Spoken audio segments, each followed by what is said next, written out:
सखर मां मांखे अपडेट कंदा हलूं। रिपोर्ट कर रहा है Hafeez Lashari. King Star Schools sports organisation Sukkur पारां स्पोर्ट्स क्लब में 20 खां वधीक स्कूलनि जे शागिर्दनि लाइ स्पोर्ट्स गाला जो इनक़ाद कयो वियो, जंहिंमें स्मॉल ट्रेडर्स सखर जे सदर हाजी मोहम्मद जावेद मेमण ख़ासि महिमान तौरु शिरकत कई।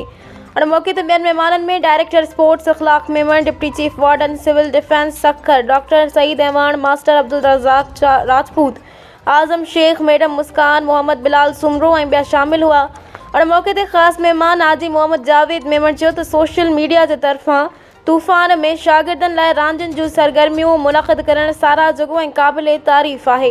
रांदियुनि सां ज़हनी सलाहियतूं वधंदियूं आहिनि, जेके शागिर्दनि खे तालीम जे मैदान में बहितरी आणण में मदद कंदियूं। और मौक़े ते शागिर्दनि ऐं शागिर्दियाणियुनि लाइ 10 रांदियुनि जा मुक़ाबिला मुनक़िद कया विया ऐं शागिर्दियाणियुनि भरपूर लुत्फ़ अंदोज़ थिया।